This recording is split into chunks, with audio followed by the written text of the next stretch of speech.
Aaron here. Melissa's working in the background. The other day we watched a film called The Net, the Unabomber, LSD, and the Internet.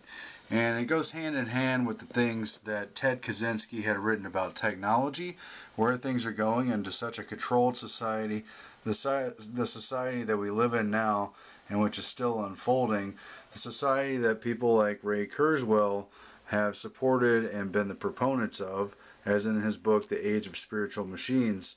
And in part of this book, Kurzweil quotes from Kaczynskis Manifesto, where he talks about how in the age of computers, they're either going to outright rule us, or the people who are in control in the age of computers will be so without a need for the masses of society that they'll either outright exterminate them, they'll use propaganda and gradual population control to get rid of us, which is something they've been working on, by the way, or they will basically treat us as domestic animals or pets. Will make great pets is pretty much how to sum up that argument. And I think Kaczynski makes great points, even though the crimes he's accused of are horrible, and his whole idea of recommending violent revolution is very flawed. Here's just something that I've written in the draft of the forthcoming article on this very topic. Targeted killings and violent revolution remain contemptible options, contrary to our values, laws, and respect for human life. Violence also feeds back into the existing power of the system and justifies increases in preemptive suspicion, security, and repressive police state powers. Violence is not a good option in the technological society where the control over the system is diffuse and hardly rests in the hands of one man or group of men. Moreover, the action is not only difficult to justify, but it's easily misunderstood and misrepresented by the corporate media who are part of this technological system.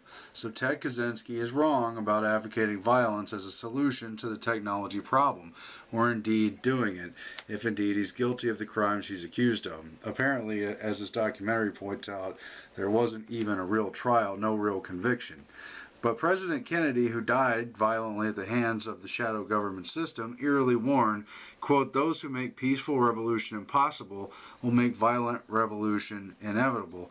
And I got stopped in my tracks while looking for some of the related quotes by people like Thomas Jefferson and other founding fathers who ultimately were part of or justified violent revolution against the British back in the founding day. And I pretty much want to talk about some of the things, well, really a quote I found from Jefferson and some of the things that are different about this system. Here's Walden by Henry David Thoreau.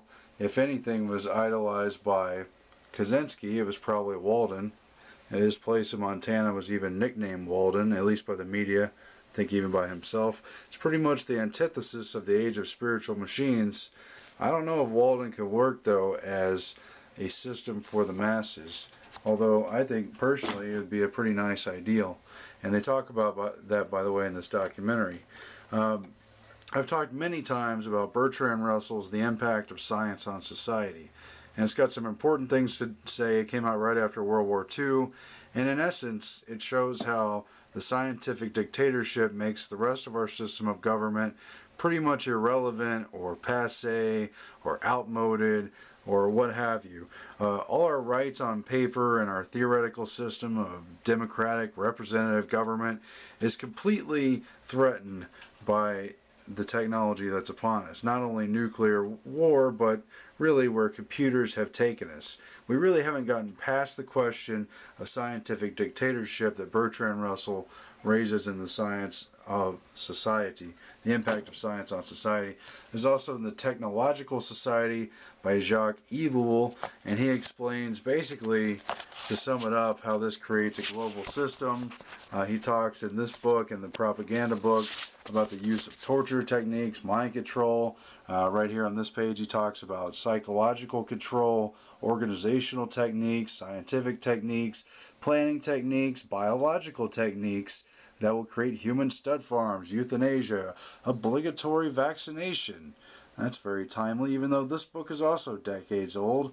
Medical inspection, social insistence, the sociological techniques, management of the masses, and of course a whole lot more.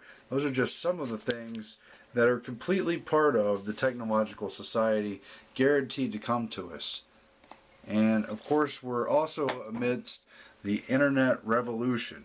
I guess it already happened, but it's still happening. We're seeing the power of social media.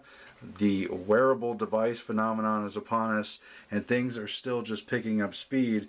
A lot of the things that Kurzweil has written about still haven't come to pass, but look like they probably will come to pass. And that brings me, strangely, to the letters between Adams and Jefferson, our second and third president, who were enemies politically during their heyday, but who became friends in their old age before their very strange and mysterious death on the 50th anniversary of the founding of this country, both of them on the same day at slightly different ages. But I came across this quote online, and I went to verify it since I happen to have a copy of the letters book. This is a letter from Jefferson to Adams on December 10th, December 10th, 1819. And of course they've got this long exchange of letters, but Jefferson starts talking about how he's been amusing himself latterly while reading the voluminous letters of Cicero, the great ancient Roman freedom-loving guy who ultimately was tortured to death and became a victim of the tyranny that swallowed up Rome in the time of Caesar and so forth. Anyway, he goes on, they certainly breathe the purest effusions of the exalted patriot, while the parricide Caesar is left in odious contrast. So Caesar's not freedom, Cicero represents freedom.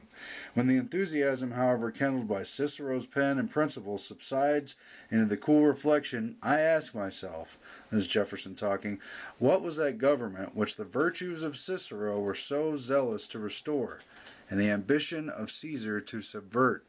And if Caesar had been as virtuous as he was daring and sagacious, what could he, even in the plenitude of his usurped power, have done to lead his fellow citizens into good government? I don't say restore it, because they never had it. From the rape of Sabines to the ravages of the Caesars, if their people had indeed been, like ours, enlightened, peaceable, and really free, the answer would be obvious. Restore independence to all your foreign conquests. Relieve Italy from the government of the rabble of Rome. Consult it as a nation entitled to self-government, and do its will. But steeped in the corruption and vice and venality of the whole nation, and nobody had done more to corrupt it than Caesar himself, what could even Cicero, Cato, or Brutus, or other freedom fighters have done had it been referred to them to establish a good government for their country? Brutus, of course, famously led the conspiracy to murder Caesar because Caesar had usurped powers and made himself emperor. Once he had crossed the Rubicon, as the phrase goes, he became a dictator, and Rome was no longer a republic, but a de facto dictatorship headed by an emperor. So Brutus, like Kaczynski, chose violence to overthrow the system. And here's Jefferson asking, what could even Cicero, Cato, or Brutus, or other freedom fighters have done had it been referred to them to establish a good government for their country? They had no ideas of government themselves, but of their degenerate Senate, which was an oligarchy, nor the people of liberty, but of the factious opposition of their tribunes. It would have seemed as if they could not see their way clearly to good government. No government can continue good but under the control of the people. So dictatorship is out. So is scientific dictatorship. And their people were so demoralized and depraved as to be incapable of exercising a wholesome control. Their reformation was to be taken up ab incubulus, from the beginning, in other words. Their minds were to be informed by education, what is right and what is wrong, to be encouraged in habits of virtue, and deterred from those of vice by the dread of punishments, proportioned indeed, but irremissible, in all cases to follow truth as the only safe guide, to eschew error which bewildered us in one false consequence after another in endless succession. But it would have been an operation of a generation or two at least, with which period it would have succeeded many Neros and Commoduses. It would have taken more than 2 generations to educate the public on freedom and good government. And in that period, with all the Neros and Commoduses and other dictators, it would have theoretically quashed the whole process. And here he comes back to the point. I confess that I could neither see what Cicero, Cato, and Brutus, united and uncontrolled, could have devised to lead their people into good government, nor how this enigma could be solved. And so he asked, And so he asked John Adams, and basically John Adams says, I don't know. I read a book saying that had Brutus won the battle that followed the murder of Caesar, he would have restored liberty to Rome, but he doesn't believe it, and he doesn't think that you can take such a thoroughly corrupted nation and bring it back to a point of virtue, at least not without a long transition. And among other things, he talks about how you would have to get over the vices of luxury, the production of effeminacy from luxury and riches, the intoxication and extravagance of vice and folly, etc. And really, here we are now. We're not Rome. We're not the Founding Fathers' age. They had the slavery issue, among other things, as a monkey on their back. And today, we have the technological revolution, the internet revolution, the impact of science on society, and it is threatening freedom like never before, even though threats to freedom are as old as time, just for reference, back to Caesar's day and beyond. And here's someone that we're looking into, Ted Kaczynski, the Unabomber, who chose violence, or at least that's what he's accused to restore freedom. And he's wrong about that, but he's right about many of the threats of technology to our freedom. How can a system which has no self-governance, which has no respect for the people, which doesn't educate its people in virtues and good government, etc., possibly have any sort of freedom or any sort of good government within it? Well, basically, we have to see our way clearly out of this.